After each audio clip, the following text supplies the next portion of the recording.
আমি ৪-৫ ঘন্টা গড়ায় গড়ায় কাঁদছি। ভাত কিন্তু ওর ফেভারিট ছিল। তো বলে কি ভাত খেতে ইচ্ছা করতেছে না। হেপাটাইটিস ওর লিভারটাকে পুরা ড্যামেজ করে দিছে। ইদানিং আমার একটু ভয়ও লাগে। আমার মনে হয় যে ভাই আমি জানি না আসলে হোয়াট উইল হ্যাপেন। কেন ভয় লাগে কেন? কিসের ভয়? কারণ আমাদের হাতে কিছুই নাই। কিচ্ছু নাই আমাদের হাতে। আমার জন্য আসলে আমার প্যারেন্টসের পরে if someone took care of me, আমার পছন্দ অপছন্দ, আমার ভালো লাগা, আমার খারাপ লাগার এত যত্ন নিছে, দ্যাট ওয়াজ কারিনা। আপনার খুবই কাছের একজন মানুষ ছিল। কতদিন হলো মারা গেছে কারিনা? এই 15 তারিখে 3 মাস হবে। 3 মাস হয়ে গেছে না? আচ্ছা, তখন আপনার সঙ্গে আমার বারবার দেখা হচ্ছিল এবং কথা হচ্ছিল, আপনি দেশের বাইরে ছিলেন। কারিনার ব্যাপারটা নিয়ে একটু আমার জানা আছে। ধরুন আমি ওনার যখন ঘটনাটা ঘটলো, আমি ওনার প্রোফাইল ঘাঁটছিলাম যে সুস্থ একটা মানুষ হঠাৎ এমন হয়ে গেল। তো আমরা অনেক কিছু জানি, কিন্তু আসলে আপনি তো ওনার কাছে ছিলেন, কখনো কি মনে হয় না যে আসলে উনি ভেতরগত অসুস্থ ছিল বা এই পর্যায়ে আছে? এটা আমাদেরকে ভাই, এটা তো কারিনার নিজেরই মনে হয়নি। কারণ থাকে না মানুষের আমি অসুস্থ, এটা তো আমি ফিল করব আগে। কারিনা এত হাসি খুশি মানুষ ছিল, এত লাইভলি ছিল, আর ও নিজের স্বাস্থ্যে ডেফিনেটলি নিজের ব্যাপারে উদাসীন ছিল। সো কখনো ওইভাবে অসুস্থতা ফিলই করে নাই যে আমরাও রিয়েলাইজ করবো যে সামথিং ইজ রং। সো এটা আসলে অনেস্টলি আমরা কেউই বুঝি নাই। আমাদের মধ্যে যদি আপনি বলতেন, আমাদের ফ্রেন্ড সার্কেলের মধ্যে যে গেস করতে যে কে সবার লাস্টে অসুস্থ হয়ে মারা যাওয়ার সম্ভাবনা আছে, আমার মনে হয় কারিনার নামটা সবার লাস্টে আসতো। বিকজ ও অনেক হাসি খুশি একটা মানুষ, ও অনেক ভালো একটা মানুষ। সো এটা আসলে হওয়ার কথা ছিল না।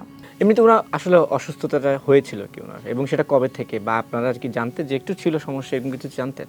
ওর হচ্ছে যে অনেস্টলি মোটা হইলে যেটা হয়, আমাদের মোটা হওয়ারও লাগে না। ধরেন আমার হাইট 5 ফুট 6 ইঞ্চি, আমার ওজন হচ্ছে 75 কেজি।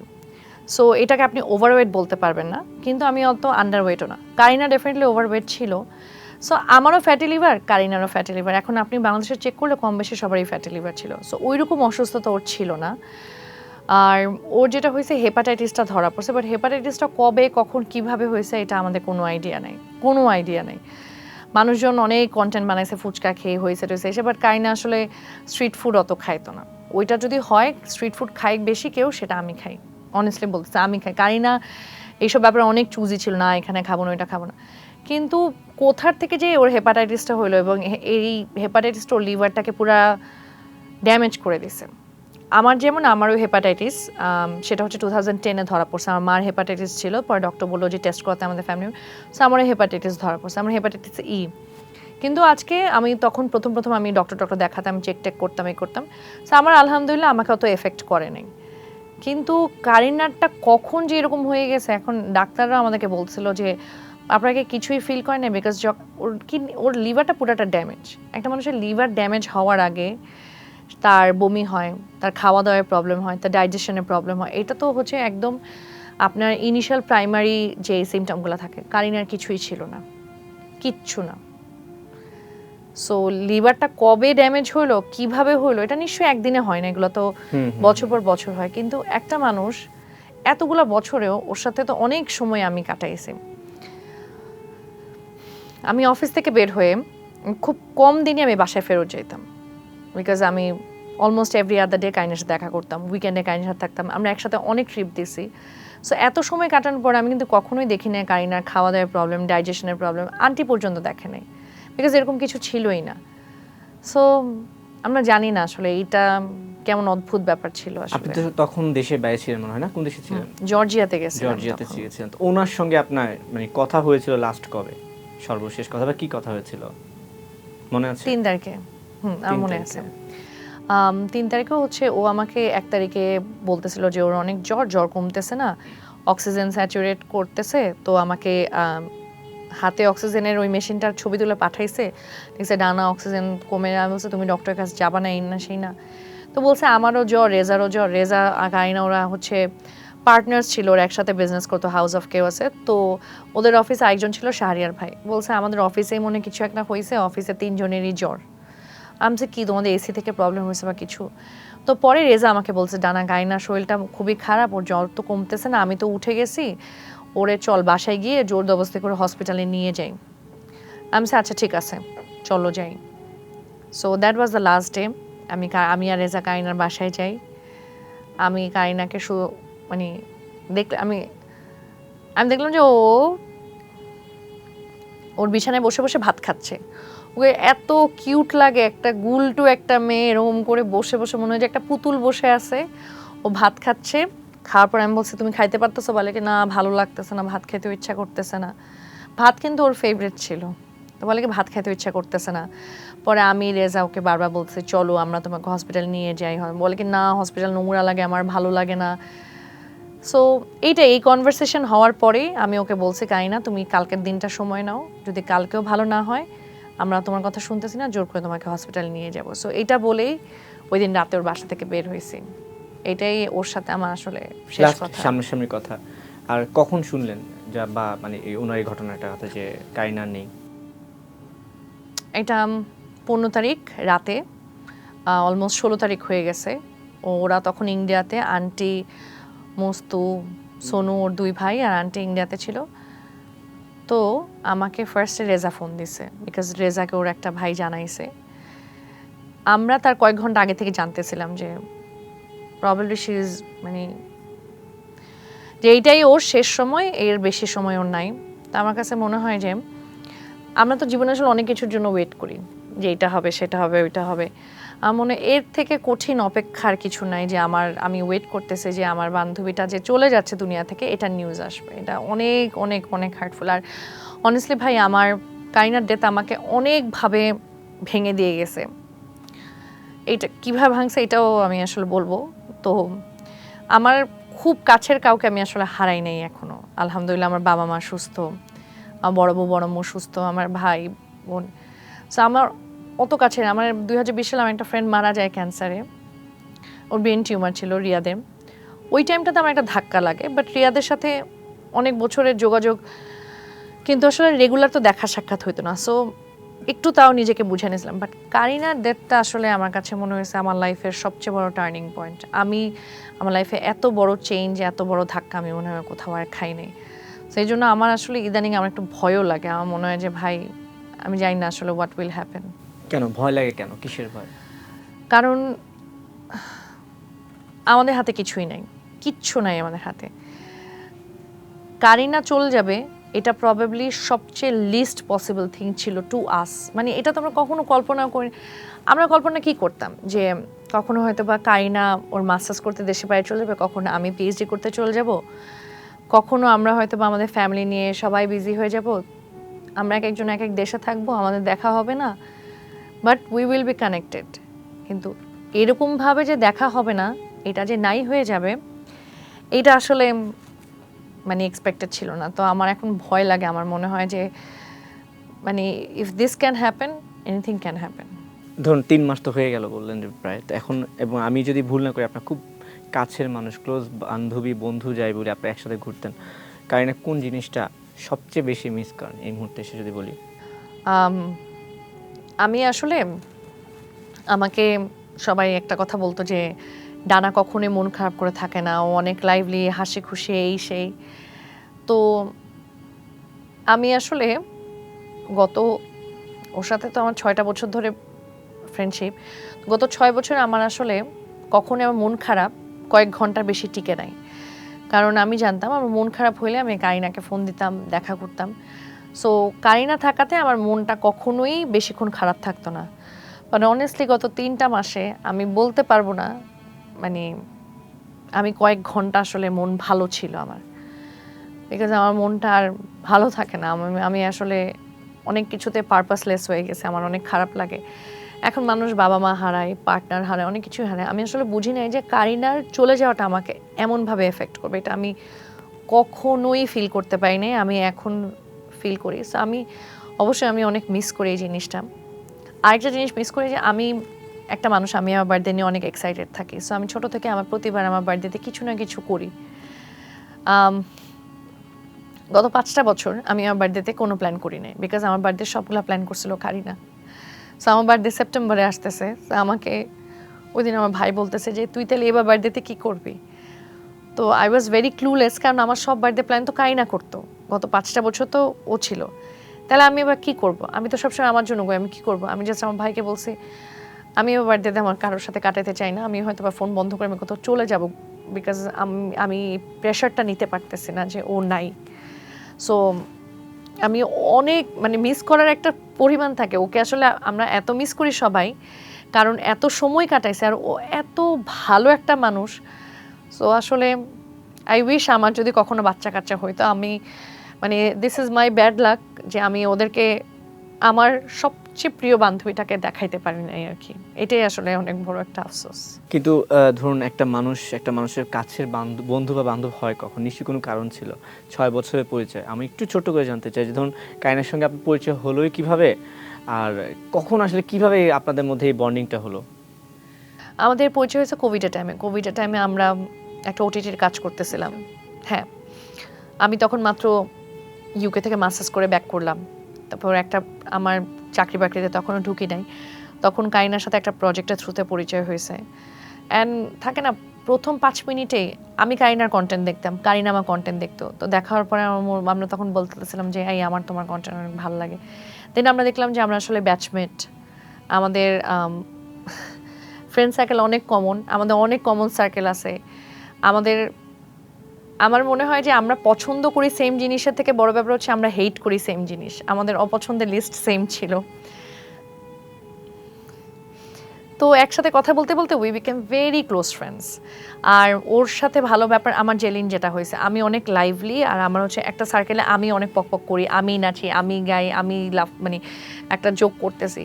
কারিনার সাথে মেশার পরে মনে হয়েছে যে আমি আমার একটা মিরর দেখতেছি, a better version of me, যে আমার থেকে বেশি অ্যাক্টিভ, আমার থেকে বেশি চঞ্চল, আমার থেকে ভালো মানুষ, যে এত লাইভলি, যে সবাই। কারিনা হচ্ছে যে থাকে না একটা গ্রুপে গ্লু, ওর কারণে I got a friend like Reza, ওর কারণে I got someone like Foyez, ওর কারণে I got someone like Pranjali. আমি ওর কারণে আমি এত চমৎকার কিছু মানুষকে পাইছি। And Karina was the glue of the group. Karina সবাইকে কার কোথায় হ্যাঁ এই মুভি আছে ওই মুভি আছে, কারিনা সবার কার কি পছন্দ। ধরেন আপনি আজকে বললেন যে হারে আমি আইসক্রিমটা খাইতে চেয়েছিলাম, এটা আমি পাইনি, জাস্ট কথায় কথায় বললেন, কারিনা এটা মনে রাখবে। আপনি কারিনার এত ক্লোজ হতে হবে না, কারিনা একদিন ওই আইসক্রিমটা কিনে আপনাকে দিয়ে যাবে, ভাই আপনি না এটা খুঁজছিলেন। এটা কিন্তু কোনো অ্যাপ্রিসিয়েশনের জন্য না, ও মানুষটাই এমন, ও সবার জন্য সব করে। আমি কোনো একটা কাপড় উঠায় মনে রেখে দিলাম যে আচ্ছা ঠিক আছে দেখি পরে কিনবো, এসে ওইটা দেখতো, মনে রাখতো, এবং ওইটাই আমার জন্য কিনে নিয়ে আসতো। আমার জন্য আসলে আমার প্যারেন্টসের পরে if someone took care of me, আমার পছন্দ অপছন্দ, আমার ভালো লাগা, আমার খারাপ লাগার এত যত্ন নিছে, that was Kareena. So Kareena চলে যাওয়ার পরে আমার মনে হয়েছে যে আমি পুরো একদম শূন্য হয়ে গেলাম আর কি। সো এই ফিলটা অনেক বেশি কাজ করে। আর কারিনা চলে যাওয়ার পর এটা আমাকে মেন্টালি অনেক এফেক্ট করছে। আমি হচ্ছে যে আমি অনেক অ্যাজিটেটেড হয়ে গেছে, আমি এখন সহজে কোনো কিছু নিতে পারি না, অনেক ক্র্যাঙ্কি হয়ে যাই, আমার অনেক মুড অফ থাকে। আমি এখন অনেক জায়গায় অনেক সময় অনেক ইনসিডেন্টে অনেক মিটিং টিটিং অনেক কিছুতে আমি অনেক এক্সকিউজ খোঁজার চেষ্টা করি। আমার কারোর সাথে দেখা করলে আমি এক্সকিউজ বলি, না আমার এখন কাজ আছে, আমার কিন্তু কোনো কাজ থাকে না। আমি জীবনে আমাকে কেউ দেখে না আমি অফিস শেষ করে কোথাও আড্ডা না দিয়ে আমি বাসায় গেছি। আমি এখন সবার আগে বাসায় যাই, আমার 6টা বাজে অফিস শেষ হয়, আমি একদম 6টা বাজে নেমে আমি কিছু করে আমি বাসায় চলে যাই, বিকজ আমার বাসায় থাকতে পারে। কেউ আমাকে কোনো উইকেন্ডে দেখেন আমি বাসায় থাকি, এখন আমি উইকেন্ডের পর উইকেন্ড আমি বাসায় কাটাই দিচ্ছি। আমার কাছে মনে হচ্ছে যে আমার যে খারাপ লাগাটা এটা আসলে কমতেছে না কোনোভাবেই। এখন আমাকে ওই দিন আমি একটা ভিডিও দেখছিলাম, একটা ফ্রেন্ড আমাকে একটা আর্টিকেল পাঠাইছে যে ডানা তুই একটুখানি সাইকিয়াট্রিস্ট দেখানো শুরু কর, বিকজ এটা আমি আমার চেঞ্জেসগুলো বুঝি কিন্তু আমি আসলে এটাতে কিছু করতে পারতেছি না। আমার আশপাশের মানুষগুলো আরও বেশি ফিল করতেছে আমার এই ব্যাপারটা। তো আমি এটা এমনভাবে এফেক্ট করছে, এটা আমি আসলে জানি না how to deal with this. But মানুষ বলে না টাইমের সাথে সাথে we know how to deal with this, এটা সেটা টাইমের সাথে আসলে জানি না, এটা আসলে হচ্ছে না। It's been almost 3 months, but এটাই হচ্ছে না। কিন্তু আমি একটু যেটা বলতে চাই যে আমার কাছে কেন জানি মনে হয় যে কারিনার মৃত্যুটা যতটা হঠাৎ ছিল, এর পরের সময়গুলো কি আপনাদের জন্য আরও চ্যালেঞ্জিং ছিল না, বিশেষ করে আপনার জন্য? কারণ আমি দেখেছি অনেক বিতর্ক উঠেছে, অনেক কথা উঠেছে, অনেক কিছু হয়েছে ডানা ভাইকে নিয়ে, কারিনাকে নিয়ে। সেই মোমেন্টগুলো তো মনে হয় সামলানো আরও বেশি কষ্টদায়ক ছিল মনে হয় ওই মোমেন্টে। ওই মোমেন্টটা অনেস্টলি বলি, আমাকে নিয়ে তো আসলে আমার বিয়ের পর থেকে কথাবার্তা হয়। আমি যেহেতু বিয়ের ব্যাপারটা আসলে পাবলিকলি হাজব্যান্ড নিয়ে কন্টেন্ট বানাই না, তাইলে কি আমার বিয়ে নাই, আমি একটা ডিভোর্স হয়ে গেছে, আমার কি হয়ে গেছে। আপনি দেখবেন যে গুগলে গেলে সবচেয়ে ট্রেন্ডিং ডানা ভাই জোস লিখলে সবার আগে আসে ডিভোর্স। মানে মানুষ সেগুলো নিয়ে অনেক বদার। তা আমি আসলে অলরেডি সবসময় একটা তীরের মুখে থাকা মানুষ, তা আমার এটা নিয়ে আসলে মাথা। বাট খারাপ লাগছে বিকজ হচ্ছে যে ওরা কারিনাকে চিনেও না, জানেও না। এই যে কারিনাকে নিয়ে বলছে কারিনা নাকি মদ খাইতো, কারিনা মদের বাজি ধরছে, এই করছে। ভাই, একটা মানুষ, তখনও কারিনা মারা যায় নাই, তখনও কারিনা আমাদের থেকে যায় নাই। তো একটা মানুষকে নিয়ে যে তুই বলতেছি, মানুষটা তো ভাই কয়দিন বাঁচবে, তোর এগুলো কেন বলতে হবে? ও সব মিথ্যা কথা, এরকম কিছু ছিল না। তারপরে কারিনা কেন গণভবনে গেছে, ও গণভবনে যায়ই নাই ভাই। রাস্তা দিয়ে একজন যাচ্ছিল, ওইটা নিয়ে ভিডিও বানিয়েছে, এটা নিয়ে তারপর কারিনা এক্সপ্লেনও করছে। বাট ওই যে রাজনৈতিক জায়গা থেকে ওরা অনেক ট্রিগার্ড হয়ে যায়। আপনার কি মনে হয় এটা সাধারণ মানুষ করছে? না, পুরাটা বট বাহিনী করা। এবং আপনি এই বট বাহিনীগুলো সোশ্যাল মিডিয়ার ওদের গিয়ে দেখবেন যে ওদের প্রোফাইল পিকচার কী দেয়া, কাভার পিকচার কী দেয়া। তারপর ওখান থেকে বের হলো কি কারিনার ডানা, তাহলে ওরা কাপল, তাহলে ডানা কারিনার জন্য এত কাঁদতেছে কেন? তারপর কি বললো, রেজা হচ্ছে আমাদের দুজনেরই ফ্রেন্ড, বিকজ রেজা হচ্ছে ডিরেক্টর, কারিনা হচ্ছে মানে স্ক্রিন প্লে রাইটার। তো আমরা তিনজনই ফ্রেন্ড, আমরা সেম এজে, আমাদের ফ্রেন্ডশিপ অনেক দিনে। ওখান থেকে বের হয়েছে কি রেজা কারিনার সম্পর্ক, কারিনাকে ধোকা দিয়ে রেজার নাকি আমার সাথে প্রেম, তারপরে হচ্ছে কারিনা এই কষ্ট নিতে পারেনি। মানে ভাই, মানে তুমি কাকে নিয়ে কি বলতে, এত ডিসগাস্টিং। তখন আমি আমার ভাইকে বলতেছিলাম যে থ্যাংক গড আমার কখনোই পলিটিক্সে ইনভলভ হওয়ার ইচ্ছা যে ছিল কোনো একটা সময় ছোটোবেলায়, I don't have that. But পলিটিক্সের মতো নোংরা জঘন্য জিনিস আমি আমার জীবনে দেখি নাই। বিকজ আপনার কি মনে হয় যে কারিনাকে নিয়ে এমনি বলা হয়েছে? এটা জাস্ট পলিটিক্যালি ওদের একটা আত্মতৃপ্তি করা যে কারিনা হ্যাঁ আওয়ামী লীগের এগেনস্টে কেন কথা বলছে, তাহলে কারিনার জন্য এটা করি। আজকে যদি ধরেন আওয়ামী লীগ সরকার না থাকতো, আপনার কি মনে হয় কারিনাকে নিয়ে এরকম কথা বের হইতো না? অবশ্যই বের হইতো। এটা আরেকটা পলিটিক্যাল পার্টি করতো, কারণ কারিনা শেখ হাসিনার সাথে ছবি তুলছে, তখন কারিনাকে নিয়ে এক গাদা আরও নেগেটিভ কথা হইতো। তো কোনো পলিটিক্যাল পার্টি ভালো না ভাই। স্বার্থের জন্য, ক্ষমতার জন্য মানুষজন যে কোনো কিছু করতে পারে। সো এটাই। এবং আরেকটা বিষয় তো ছিল, আপনি দেখেছেন কিনা জানি না, আমি খেয়াল করছিলাম, ধরুন যখন কারিনা মারা গেল, মিডিয়া অনেক ফোকাস পাচ্ছিল, নিউজ করছিল, তখন আমরাই তো আপনাদের কাছে গিয়েছিলাম কথা বলতে, তখন সেটাকে আবার বলতেছিল যে কারিনার মারা গেছে, কারিনার বান্ধবী, অথচ সেজে গুজে এসে একটু পরপর মিডিয়াতে কথা বলছে, মানে সেটাকেও কিন্তু নেগেটিভলি প্রমোট করা হয়েছে। না, আপনি আমার কমেন্ট সেকশন এখন দেখবেন তো, কারিনাকে ভুলে গেছো, ও ভুলে গেলা বান্ধবীকে, ও ভুলে গেলা। এখন ভাই আমি যদি প্রত্যেকটা জায়গায়, আমি কিন্তু আপনার সাথে কথা হচ্ছিল কারিনা মারা যাওয়ার পরে, আমি শুধু একটা শোতে গেছিলাম, তারপর আমি আর কোনো জায়গায় কোথাও কোনো ইন্টারভিউ দেইনি, বিকজ আমি আসলে আর কথা বলতে ইচ্ছা করতেছিল না এটা নিয়ে। আমরা ফ্রেন্ডরা কথা বলি, কিন্তু আপনি দেখবেন যে আমি কারিনাকে মনে করে বা কারিনা, আমি কোনো স্টোরি, কোনো ভিডিও আমি কিছুই পাবলিশ করিনি। আমি কি পাবলিশ করতে পারতাম না? আমার সময়কে কান্না আসে, আমার বুক ফেটে।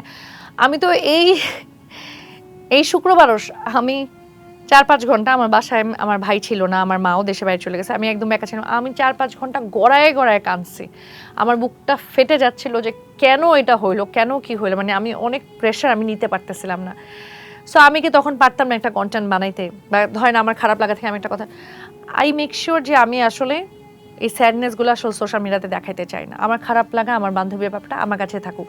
যদি কখনো দুই একটা কথা বলি, বাট আমি এইটাকেই একটা রুটি বানায় এখন প্রতিদিন। এখন আমি কারিনাকে নিয়ে সোশ্যাল মিডিয়াতে কন্টেন্ট বানানো নিয়ে কথা বলি না, থেকে মানুষজন বলে ও বান্ধবীকে ভুলে গেলা, জীবন করে গেল। লাইফ গোজ অন ভাই। আমি কারিনাকে দাফন করে 9টা বাজে দাফন করে আমি 11টা বাজে আমার অফিসে ঢুকছি, because I had some deadlines. আমার লাইফ কিন্তু আমি থামায় রাখতে পারতেছি না, বাট হ্যাঁ আমি থেমে যাচ্ছি অনেক জায়গায়। আমার জীবনের প্রত্যেকটা কাজ আমার করতে হচ্ছে, বাট অ্যাজ আ পার্সন আমি থেমে যাচ্ছি।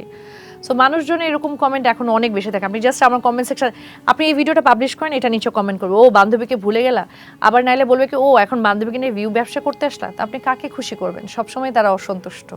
হ্যাঁ, এটাই আমি বলতে চাচ্ছিলাম যে মানে বলছে যে কারিনাকে ভুলে গেছেন, আবার যদি কান্নাকাটি করে ভিডিও দেন তখন তো বলবে যে ভিউ ব্যবসা হচ্ছে। হ্যাঁ, এখনো তো তাহলে বলে যাবে যে কোথায়, কারিনা কোন মারা দিকে যাওয়ার পরে যাবে? যে উনি যে কান্নাকাটি করে ইন্টারভিউ দিছিল যেদিন কারিনাকে দেশে আনা হয়েছে, সেটা নাকি আমি ফেক করে করছি। এখন আসলে আমার তো ওনাদের কাছে প্রুফ করে লাভ নেই। আমার কাছে ইম্পর্টেন্ট আমার বান্ধবী, আমার কাছে ইম্পর্টেন্ট তার বাবা মা, আমার আমার বন্ধু বান্ধব, আমার বাবা মা। So if this person things that আমার গুড হিউম্যান বিং, আমার আমার বান্ধবীর জন্য ফিলিংসটা কেমন এরা ফিল করে, আমার আসলে এত মানুষকে বুঝায় লাভ নেই। হ্যাঁ, আরেকটা বিষয় হচ্ছে আবেগ, ভালোবাসা, অনুভূতি, আসলে সবকিছু দেখানোর তো বিষয় না, সবকিছু চাইলেও দেখানো যায় না, কিছু বিষয় মনেই থেকে কিছু যায়। জিনিস থেকে যায়। ঠিক আছে ডানা ভাই, আপনার সঙ্গে অনেক কথা বলে ফেলেছি, সময় চলে গেছে। একটা প্রশ্ন লাস্টে করতে চাই, অ্যাজ এ কন্টেন্ট ক্রিয়েটর হিসেবে কি আপনার কাছে যে বলছিলেন যে রাজনীতিভাবেই আসলে অনেককে বলি বানিয়ে সেটাকে পাবলিশ করা হয়, নেগেটিভলি প্রচার করা হয়, কিন্তু আপনার কাছে কি মনে হয় যে কন্টেন্ট ক্রিয়েটরদের রাজনীতিতে জড়ানো উচিত? একটা বিষয়, একটা হচ্ছে যে না জড়ালেও রাজনৈতিক কোনো বক্তব্য দেওয়া উচিত, এই দুটা কি মনে হয় নাকি আপনার কাছে?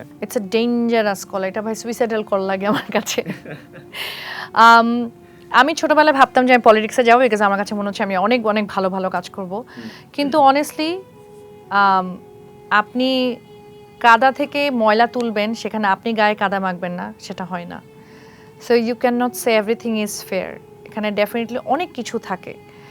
এখন আমরা অনেক যেই দলকে পছন্দ করি আমরা তাদের প্রতি বায়াসড হয়ে বলি না ভালো না খারাপ না, বাট হ্যাঁ অনেস্ট পলিটিশিয়ানস অবশ্যই আছে, কিন্তু আপনাকে তো পলিটিশিয়ানটা হইতে হয় কোনো একটা দলের আন্ডারে।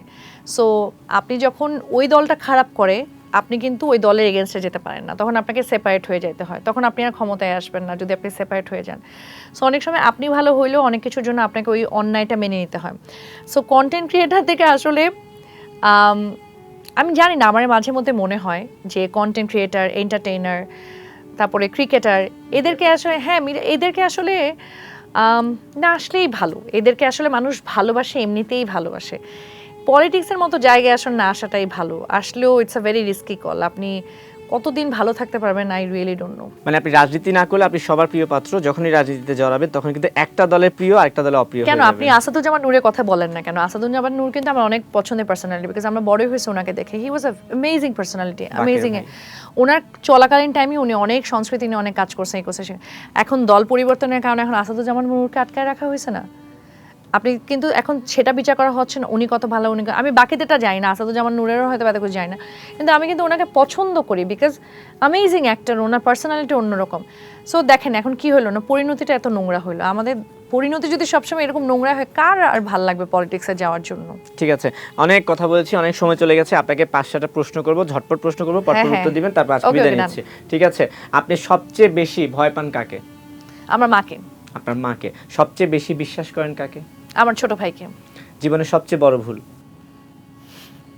সবচেয়ে বড় ভুল, আমি একবার চুল কালার করছিলাম ওইটা। আচ্ছা, সবচেয়ে বড় অর্জন? সবচেয়ে বড় অর্জন আমার আশপাশে প্রত্যেকটা মানুষই আমার অর্জন। এমন একজন মানুষের নাম বলুন যাকে খুব মিস করেন। ডেফিনেটলি কারিনা। শেষ কবে কেঁদেছেন?